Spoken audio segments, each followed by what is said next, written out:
दोस्तों नमस्कार। अगर आपके घर में चोरी हो जाती है और आप बिना एफआईआर कराए, बिना किसी को बताए कितने दिन तक बैठ सकते हैं? ऐसा कभी हो सकता है? और चोरी भी छोटी-मोटी चोरी नहीं दोस्तों, 100-200 रुपए की नहीं, 200 करोड़ की।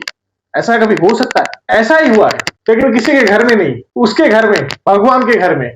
करोड़ों हिंदुओं के आस्था के प्रभु श्री राम के मंदिर दरबार में, अयोध्या में, राम मंदिर में, जो प्रभु श्री राम, जो मर्यादा पुरुषोत्तम, जो अपने मर्यादा के लिए जाने जाते हैं, उन्हीं के मंदिर के नीचे, वही मंदिर के गर्भाशय से वही मर्यादा का खाल उधाड़ा जा रहा है दोस्तों। खबर ये आती है कि उत्तर प्रदेश के अयोध्या स्थित राम मंदिर से 200 करोड़ से ज्यादा का घोटाला होता है, लेकिन मंदिर ट्रस्ट की तरफ से ना आज तक इसका ऑफिशियल एफआईआर हुआ है, ना तो प्रेस कॉन्फ्रेंस करके मीडिया के सामने आके जनता को बताया जा रहा है। आप और हम लोग कितने श्रद्धा के साथ अयोध्या जाके मंदिर में चढ़ावा देके आते हैं, लेकिन उस पैसे का मंदिर के साथ नहीं, कुछ चंद अधिकारी उसका दुरुपयोग कर रहे हैं, अपने पर्सनल प्रॉपर्टी बना रहे हैं, होटल बनवा रहे हैं, हॉस्टल बनवा रहे हैं और न जाने क्या क्या कर रहे हैं। जो वो कर्मचारी जो महीने के 15 से 20 हजार के बीच में कमाते थे, आज देखते ही देखते उनका लाइफस्टाइल करोड़पति से ज्यादा हो चुका है। वो गाड़ी में आते थे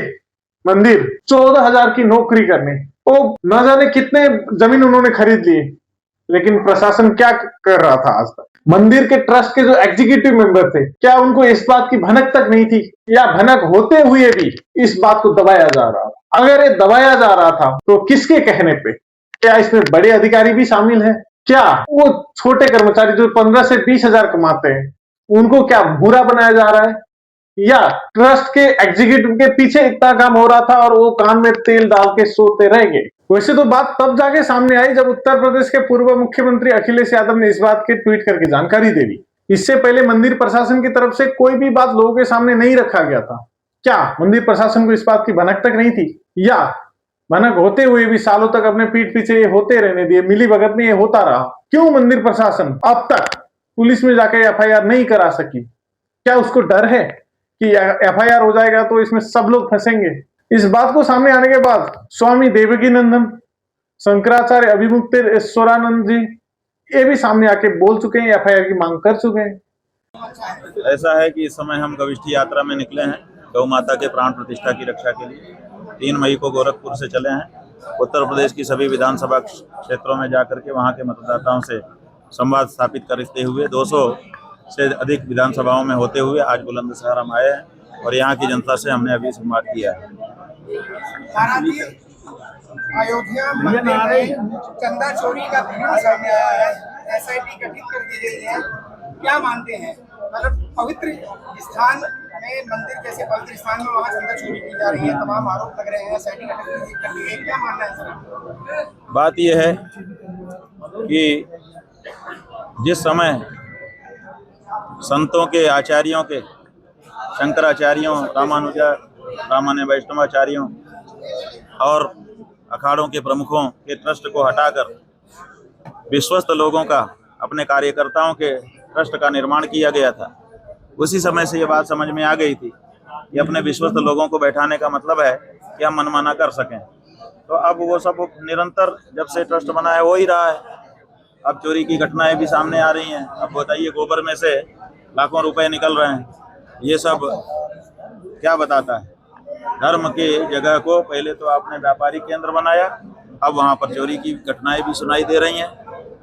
इनसे पता चलता है कि धर्म के मामले में बहुत बड़ा धंधा होने लगा है और जो धंधेबाज हैं वही धार्मिक बन करके धर्म स्थानों पर काबिज होते चले जा रहे हैं।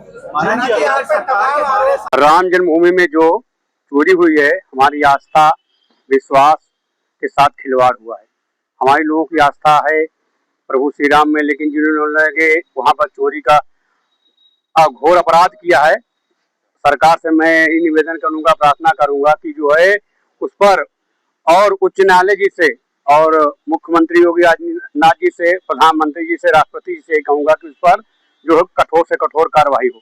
एफआईआर अभी तक क्यों नहीं हो रहा है? आखिर लोग किसको बचाना चाह रहे हैं? मंदिर ट्रस्ट किसको बचाना चाह रहा है? क्या सब दूध के धुले हैं? ओ राम मंदिर करोड़ों हिंदुओं की आस्था का केंद्र इतना आसानी से नहीं बना था।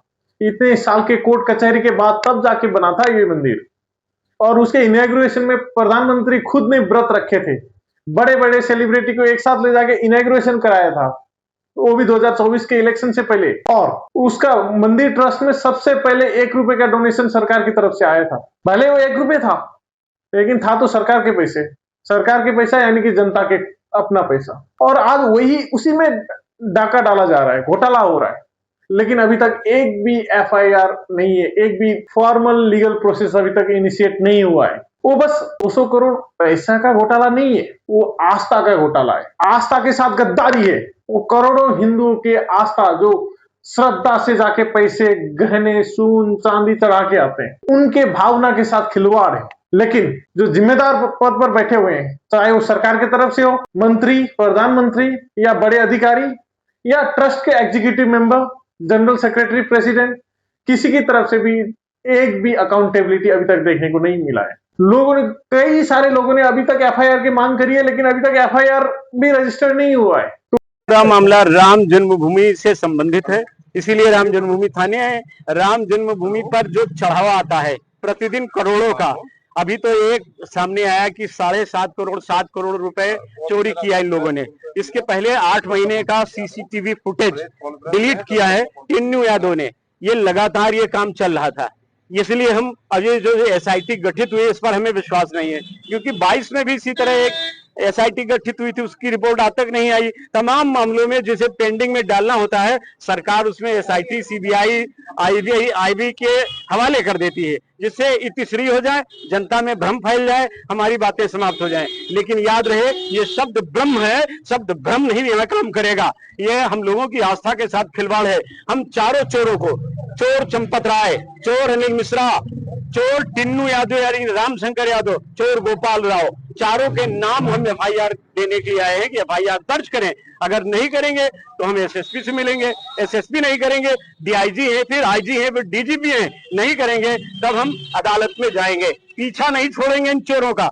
और एसआईटी जैसी भ्रामक व्यवस्था के पीछे हम अपना समय नष्ट नहीं कर सकते हैं। एसआईटी पर हमारी कोई आस्था नहीं, कोई विश्वास नहीं। हम राम के नाम पर एसआईटी जांच करेगी, धर्म के नाम पर एसआईटी जांच करेगी। जब इसी थाने में बाबरी मस्जिद ढाई गई थी, सीबीआई ने जांच किया, हम लोगों को मुलजिम बनाया, हम उसके मुख्य आरोपी बनाए गए। हमने 30 साल कैसे मुकदमा लड़ा होगा? इसे चंपत राय चोर नहीं जानता है, इसे गोपाल राय चोर, अनिल मिश्रा चोर और टिन्नू ड्राइवर नहीं जानते हैं। इसे हमारा परिवार, हम लोग जानते हैं। हमें दर्द है किस तरह गोलियां खाकर, लाठियां खाकर, अपनी बर्बादी सहकर हम लोगों ने पूरा समय, पूरी जवानी लगाई। आज राम के नाम पर, राम जन्मभूमि के नाम पर राम रतन की लूट की जा रही है। ये देश के लिए सबसे बड़ा दुर्भाग्य का विषय है। ये हमारी आस्था और इस देश के समस्त हिंदुओं के लिए डूब मरने का विषय है। लोग घरों में बैठकर एसआईटी के भरोसे बैठे रहेंगे। हम किसी एसआईटी पर विश्वास नहीं करते हैं, इसलिए मैं ये एफआईआर कराने आया। कल माता सरयू को इसी तरह का एक पत्र देंगे, क्योंकि सरयू जी में कोई संकल्प लिया जाए, कोई बात कही जाए, आज तक जब भी हमने किया है तो निश्चित रूप से पूरा हुआ है। कल माता सरयू को ठीक दोपहर में 1 बजे हम लोग सरयू जी को एक पत्र सौंपेंगे कि इन सभी चोरों का, जिन्होंने राम धन चोरी किया है, सबका सर्वनाश हो जाए। इसलिए कल दोपहर में आप लोगों से निवेदन भी करेंगे। कल भी आप लोग जरूर रहिए, क्योंकि अगर आप बैठ गए तो अयोध्या को ये बाबर, गजनी, गोरी, खिलजी और औरंगजेब की संतानें लूट ले जाएंगी और एसआईटी के नाम पर ये ड्रामा चलता रहेगा। इसलिए ये स्वीकार नहीं है। तो मुझे ये समझ नहीं आ रहा है कि बिना एफआईआर इसके इन्वेस्टिगेशन कैसे होगी। और वो राम मंदिर जिसके सिक्योरिटी में बहुत सारे सिक्योरिटी सीसीटीवी कैमरा उसमें लगे हुए हैं, क्या उसकी जांच होगी? वैसे तो ये भी न्यूज आ रहा है कि वो सीसीटीवी फुटेज भी अभी तक 8 महीने का उसमें फुटेज मिटा दिया गया है। तो इतने संवेदनशील क्षेत्र में 8 महीने की सीसीटीवी कैसे मिट सकता है? वैसे तो अभी कल एक एएनआई वीडियो डालता है कि 3 मेंबर एसआईटी अयोध्या पहुंच गई है, लेकिन बिना एफआईआर दर्ज हुए, बिना कोर्ट के आदेश 3 मेंबर एसआईटी किसने बनाया? कौन से कानून के तहत ये काम कर रही है? मेंबर में कौन कौन थे? क्या इसमें विपक्षी दल की तरफ से, सुप्रीम कोर्ट के रिटायर्ड जस्टिस या इनमें से किसी को डाला गया, या बस एक खाना पूर्ति के लिए 3 मेंबर के एसआईटी बना के भेज दी गई? एसआईटी की मांग किसने करी थी? एक फॉर्मली हमारे सामने नहीं है। अगर इसी में कोई मुस्लिम की जगह होता तो बिना कोर्ट के आदेश जाके बुलडोजर अभी तक चला चुके होते योगी सरकार। लेकिन योगी सरकार क्यों खामोश है? इसको बचाने के लिए खामोश है। वो सरकार, वो पार्टी जो इतना हिंदू को बचाने का दिखावा करती है, जब वही धर्म के आस्था के केंद्र पे जब इतना बड़ा प्रहार होता है, इतना धोखाधड़ी होता है, तो ये सरकार क्यों चुप बैठी है? क्या ये सोचने वाली बात नहीं है? लेकिन इससे ज्यादा और हैरानी करने वाली बात यह है कि लोग जो भरोसा करते थे इस पार्टी के ऊपर, इस सरकार के ऊपर, भले कुछ किसी भी काम का नहीं है, लेकिन धर्म के साथ गद्दारी नहीं करेगा, लेकिन आज उसी धर्म के ऊपर प्रहार हो रहा है, लेकिन लोग कान में तेल डाल के बैठे हुए हैं। क्या हम इसके आदी हो चुके हैं? क्या जनता बोलना भूल गई है?